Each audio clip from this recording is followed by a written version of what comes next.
ಕಾಗಿನೆಲೆ ಮಹಾಸಂಸ್ಥಾನ ಕನಕ ಗುರುಪೀಠದ ಆಶ್ರಯದಲ್ಲಿ ಬೆಂಗಳೂರಿನ ಕೇತೋಹಳ್ಳಿಯಲ್ಲಿ ನಿರ್ಮಾಣವಾಗಿರುವ ಭಕ್ತರ ಭಂಡಾರ ಕುಟೀರದ ಉದ್ಘಾಟನಾ ಸಮಾರಂಭ ನಡೆಯಿತು. ಮುಖ್ಯಮಂತ್ರಿ ಸಿದ್ದರಾಮಯ್ಯ ಭಕ್ತರ ಭಂಡಾರದ ಕುಟೀರವನ್ನು ಲೋಕಾರ್ಪಣೆ ಮಾಡಿದರು. ಶ್ರೀ ಬೀರೇಂದ್ರ ಕೇಶವ ತಾರಕಾನಂದಪುರಿ ಶ್ರೀಗಳ 19ನೇ ಪುಣ್ಯಾರಾಧನೆ ಪ್ರಯುಕ್ತ ಭಕ್ತರ ಭಂಡಾರ ಕುಟೀರ ನಿರ್ಮಿಸಲಾಗಿದೆ. ಮಹಾಸಂಸ್ಥಾನ ಮಠದ ಜಯೇಂದ್ರಪುರಿ ಸ್ವಾಮೀಜಿ ಸಾನ್ನಿಧ್ಯ ವಹಿಸಿದ್ರು. ಕಾರ್ಯಕ್ರಮದಲ್ಲಿ ಹಲವು ಸ್ವಾಮೀಜಿಗಳು ಭಾಗವಹಿಸಿದ್ರು. ದೇಣಿಗೆಯಾಗಿ ಬಂದಿರುವ ಸುಮಾರು 6 ಕೋಟಿ ರೂಪಾಯಿ ವೆಚ್ಚದಲ್ಲಿ ಭಕ್ತರ ಭಂಡಾರ ನಿರ್ಮಾಣವಾಗಿದೆ ಅಂತ ತಿಳಿಸಿದ್ರು. 3 ಅಂತಸ್ತಿನ ಶಾಖಾ ಮಠದಲ್ಲಿ ಪ್ರತಿ ಶನಿವಾರ ಸತ್ಸಂಗ, ಸಮಾಜದ ಕಾರ್ಯಗಳು ನಡೆಯಲಿವೆ ಎಂದು ಕೀರ್ತನೆಯ ಮೂಲಕ ಸಂದೇಶವನ್ನ ಸಾರಿರುವ ಕನಕದಾಸರ ಸಾಹಿತ್ಯದ ನೆಲೆಗಟ್ಟಿನಲ್ಲಿ ತತ್ವ ಚಿಂತನೆಗೆಯೇ ನಿರ್ಮಿಸಿರ್ತಕ್ಕಂಥ ಕುಟೀರವದು. ಹಾಗಾಗಿ ಅದಕ್ಕೆ ಇವತ್ತು ಹೆಸರನ್ನ ಕೊಟ್ಟಿದ್ದಾರೆ. ಅದರ ಜಮಾ ಖರ್ಚನ್ನ ಇವತ್ತು ನಾನೇ ಅಡಿಗಲ್ಲಾಕಿ ನಾನೇ ಉದ್ಘಾಟನೆ ಮಾಡ್ತಾ ಇರ್ತಕ್ಕಂಥದ್ದು ಬಹಳ ಸಂತೋಷದ ವಿಚಾರ.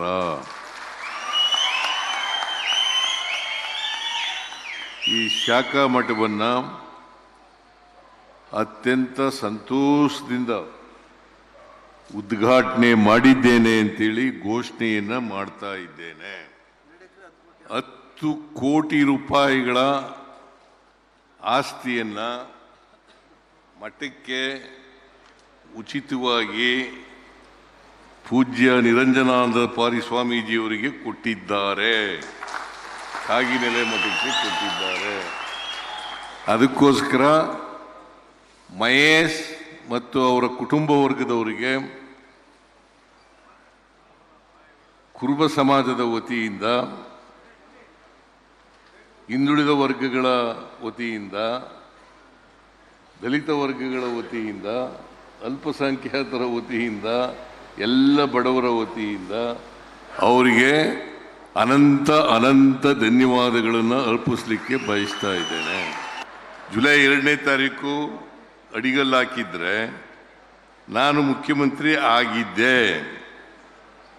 ಆಗ ಅಡಿಗಲ್ಲಾಕಿದ್ದು 2 ವರ್ಷದಲ್ಲಿ ಇದು ನಿರ್ಮಾಣ ಆಗಿದೆ.